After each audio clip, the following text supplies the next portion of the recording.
Aliens यानी परग्रही आज हमारे लिए एक रहस्य का विषय बने हुए हैं। आड़ी टेढ़ी टांगें, बेढंगी सी खोपड़ी और अजीब सा हरा नीला रंग एलियंस को प्रदर्शित करती हमारी ये तस्वीरें आज हमारे जहन में कब्जा कर चुकी हैं। मगर हकीकत इन सब से काफी परे हो सकती है। कितने लोग तो आज भी इस बात को लेकर सशंकित हैं कि क्या वास्तव में एलियंस होते भी हैं या नहीं। क्या वो एलियंस वैसे ही हैं जिन्हें आज तक हम अपनी फिल्मों और साई-फाई मैगजीन्स में देखते आए हैं। इस अनंत ब्रह्मांड में जीवन केवल पृथ्वी जैसी छोटी जगह पर ही महदूद हो, ऐसा होना लगभग नामुमकिन है, क्योंकि यह यूनिवर्स हमारी कल्पनाओं से भी कहीं ज्यादा बड़ा है। इसमें अनगिनत ऐसे तारे हैं जिन पर जिंदगी फल फूल सकती है, फिर चाहे वो हमसे कुछ एक लाइट ईयर्स की दूरी पर मौजूद हो या फिर किसी अन्य आकाशगंगा में हजारों लाखों प्रकाश वर्ष की दूरी पर अपने तारे के इर्द गिर्द चक्कर लगा रहा हो। इस सृष्टि का जन्म जीवन के बीज को अंकुरित करने के लिए अनंत शक्तियों के साथ हुआ था। बिग बैंग के महाविस्फोट के दौरान ये शक्ति समूचे अंतरिक्ष में विभिन्न दिशाओं और दशाओं में फैल गई। ऐसे में इसके केवल एक ही जगह पर यानी पृथ्वी पर संगठित होकर रहने का कोई अर्थ ही नहीं निकलता। यानी इतना तो साफ है कि पृथ्वी के अलावा भी इस ब्रह्मांड में ऐसे बहुत से ग्रह होंगे जिन पर जीवन सांसें भर रहा होगा। और आज हम आपको ऐसी ही मजेदार कहानियों से रूबरू कराने वाले हैं जिनमें एक्स्ट्रा टेरेस्ट्रियल लाइफ और पृथ्वी के बाहर मौजूद लाइफ फॉर्म्स के सीक्रेट एनकाउंटर्स और रिसर्च से जुड़े होने के किस्से शामिल हैं। तो नमस्कार दोस्तों, आप देख रहे हैं रहस्य टीवी स्पेस। तो चलिए शुरू करते हैं।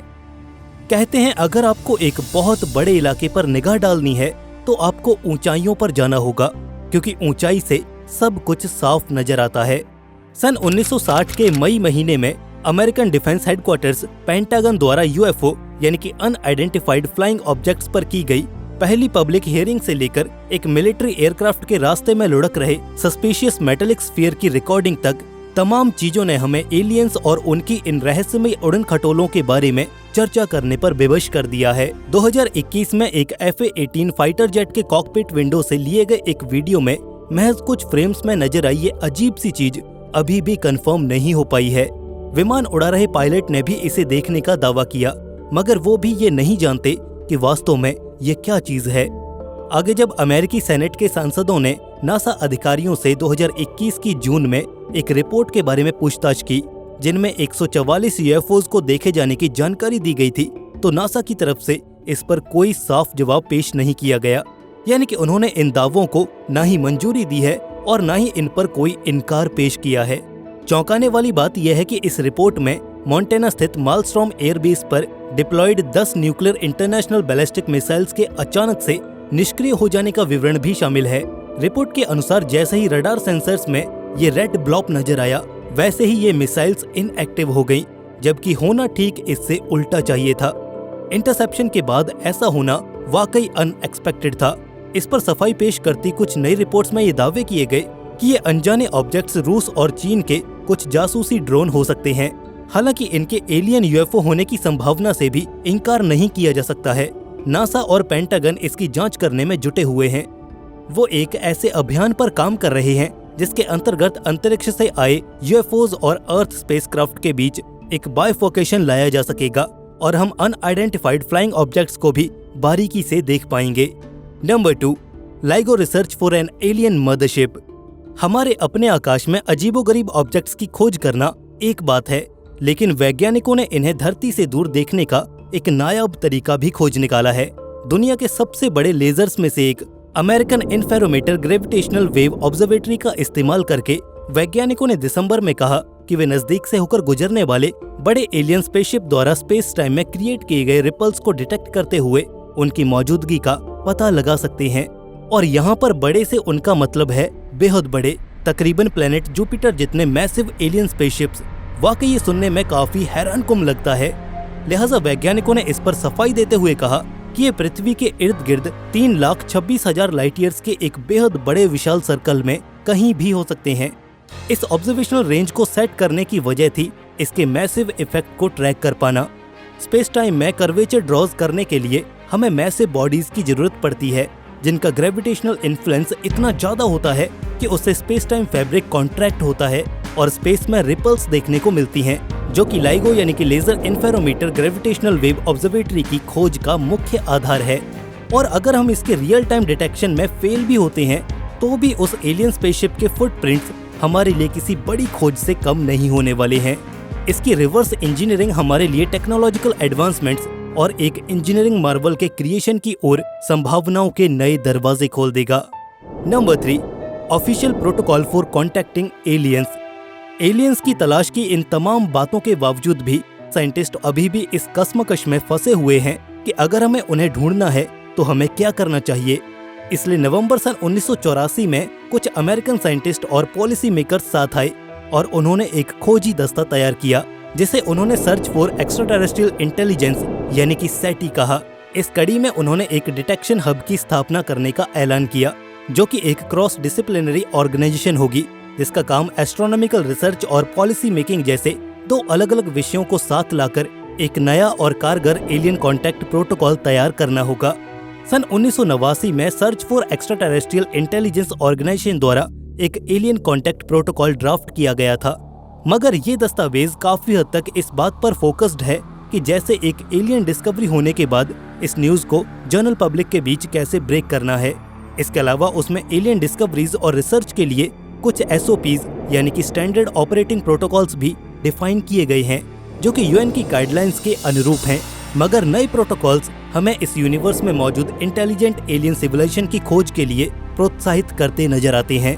इस कड़ी में वैज्ञानिकों द्वारा हासिल किए गए कुछ एलियन सिग्नल्स को डिकोड करने और उनके बेस्ट इंटरप्रिटेशन के लिए एक डिटेल्ड प्रोसेस निर्धारित की गई है। इसके साथ ही इन एलियन से संपर्क स्थापित होने की सूरत में उनसे मैत्री संधि करने और लड़ाई मोल न लेने के लिए भी जरूरी बातों का ब्यौरा दिया गया है। नंबर 4, एन एलियन सिग्नल और नॉट। जून के महीने में एक दिन ऐसा लगा कि हम एलियन से संपर्क साधने के काफी ज्यादा करीब पहुंच चुके थे। ये हमारा अब तक का सबसे क्लोजेस्ट रेडियो एनकाउंटर था। दरअसल ये किस्सा है चाइना में मौजूद massive 500 metre aperture spherical radio telescope का, जब चीनी वैज्ञानिकों ने यह दावा किया कि उन्होंने एक बेहद एडवांस्ड और इंटेलिजेंट एलियन सिविलाइजेशन के साथ संपर्क साध लिया। यहाँ पर एक ओर ये ऐलान होना और फिर चारों ओर इस खबर का मानो जंगल की आग की तरह फैल जाना।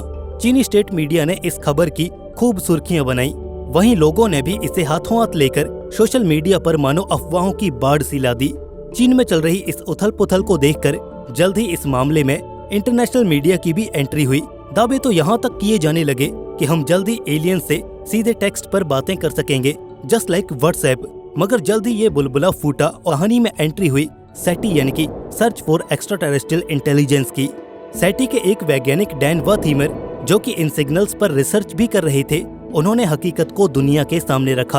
अपनी इन्वेस्टिगेशन के आधार पर उन्होंने कहा कि हमें घोर निराशा के साथ ये जाहिर करना पड़ रहा है कि चीन की इस जायगेंटिक रेडियो ऑब्जर्वेटरी में हासिल किए गए ये सिग्नल्स वास्तव में किसी एक्स्ट्राटेरेस्ट्रियल एलियन सिविलाइजेशन से नहीं बल्कि पृथ्वी पर ही मौजूद एक आर्टिफिशियल सोर्स से जनरेट हुए थे, जिन्हें गलती से एलियन सिग्नल समझकर इस पूरी महाभारत को जन्म दिया गया।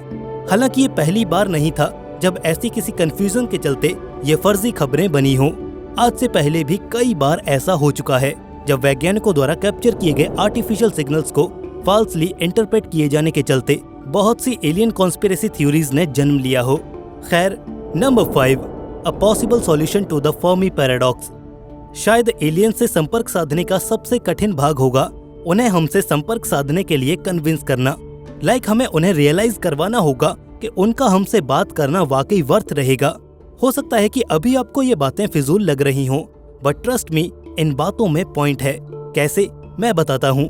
हाल ही में एक नया रिसर्च पेपर आया जिसमें सो कॉल्ड फर्मी पैराडॉक्स के प्रैक्टिकल सॉल्यूशंस को लेकर एक कंस्ट्रक्टिव डिस्कशन और कंक्लूजन पेश किया गया। इस थियोरी के अनुसार वो एडवांस्ड एलियन सिविलाइजेशंस जिनकी खोज में हम दशकों से अंतरिक्ष को खंगाल रहे हैं, वो भी अपनी खोज को जारी रखे हुए होंगे। लिहाजा वो केवल ऐसी ही सिविलाइजेशन की तलाश कर रहे होंगे जो उनकी तरह बेहद इंटेलिजेंट और एडवांस्ड है। संभावना तो यहाँ तक जताई जाती है कि पृथ्वी पर जीवन के जन्म से पहले शायद वे यहाँ पर आकर भी चले गए हों, मगर बीते कुछ दशकों में हमने जितनी तेजी से टेक्नोलॉजिकल एडवांसमेंट लाई है उसने हमें इस काबिल बनाया है कि आज हम अपने रेडियो सिग्नल्स की मदद से इस अनंत अंतरिक्ष में अपनी छाप छोड़ रहे हैं, जिसका पीछा करके शायद एक दिन कोई एलियन हम तक आ पहुंचे। लिहाजा यहाँ भी समस्या यह है कि एक आध लाइट ईयर्स ट्रेवल करने के बाद ये रेडियो सिग्नल्स कमजोर पड़ने लगते हैं। नतीजतन इन्हें हासिल करके कुछ भी खास पता नहीं लगाया जा सकता। ये बात काफी हद तक मुमकिन है कि हमारे ग्रह के इर्द गिर्द एक लाइट ईयर के सर्कल में शायद कोई ऐसी इंटेलिजेंट सिविलाइजेशन मौजूद नहीं है जिस तक हम रीच आउट कर सकें। बट नो डाउट हमारे इस यूनिवर्स में ऐसे तमाम ग्रह मौजूद हैं जहां जीवन एक बेहद विकसित और आधुनिक रूप में पल रहा होगा, जिसकी तलाश हम पिछले कई दशकों से कर रहे हैं। Number 6, collapsed alien civilisation.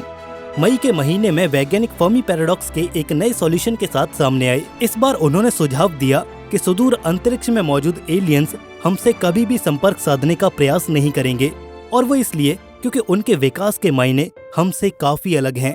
जिस सिविलाइजेशन डेवलपमेंट मॉडल को हम लेकर चलते हैं वो उनकी समझ से पूरी तरह उलट है। इस नई परिकल्पना में ये स्पष्ट किया गया कि ये सभ्यताएं अपने विकास के शिखर पर पहुंच चुकी हैं, जहां इनकी ऊर्जा जरूरत और तकनीकी विकास एक दूसरे के साथ संतुलित नहीं है। ऐसे में एक कोलैप्स की सिचुएशन पेश आती है, जिसके चलते स्टेलर एक्सपेंशन की कैपेबिलिटी रखने के बावजूद भी ये सिविलाइजेशन अपनी पावर नीड्स के चलते अपने इन ग्रेट एक्सपेडिशंस को मुमकिन नहीं बना पाती हैं, और इवेंचुअली इनका हम तक रीच आउट करना इम्पॉसिबल सा लगता है। बट स्टिल इस हाइपोथेसिस में ऐसे बहुत से पॉइंट्स हैं जिन पर काम किया जा सकता है to bring a better clarity कि आखिर इतने दशकों के बाद भी ये एलियंस हमसे मिल पाने में असमर्थ क्यों हैं। And now it's the time for last but not the least, number 7, Martian microbes doomed bye climate change. अंत में हम इस संभावना से भी इनकार नहीं कर सकते कि इस यूनिवर्स में मौजूद मोस्टली लाइफ फॉर्म्स अपने अस्तित्व में आने से पहले ही तबाह हो जाते हैं। बीते साल यानी कि 2022 में कंडक्ट की गई एक प्राइमोर्डियल मास स्टडी ने हमें ये दिखाया कि अतीत में एक पॉइंट पर मंगल पर भी धरती की तरह एक सघन और ऑक्सीजनेटेड एटमॉस्फेयर था। नतीजतन मंगल पर भी इनिशियली उन्हीं माइक्रो क्रिएचर्स और बैक्टीरियाज ने जन्म लिया जिससे अर्थ पर लाइफ फॉर्म हुई थी। ये माइक्रो ऑर्गेनिजम्स अपनी लाइफ प्रोसेस को जारी रखने में हाइड्रोजन इनटेक करके मीथेन रिलीज किया करते थे। पर अब चूंकि पृथ्वी की अपेक्षा मंगल सूरज से अधिक फासले पर है, इसलिए यहाँ पर तापमान को गर्म बनाए रखने के लिए ये ग्रह कार्बन डाइऑक्साइड और हाइड्रोजन जैसी ग्रीन हाउस गैसेस पर डिपेंडेंट था। ऐसे में जब इन एंशिएंट मार्शियन लाइफ फॉर्म्स ने हाइड्रोजन इनटेक किया और मीथेन को रिलीज करना शुरू किया, तो मार्स की हीट ब्लैंकेट यानी कि वहाँ मौजूद ग्रीन हाउस इफेक्ट पूरी तरह से डिस्टर्ब हो गया।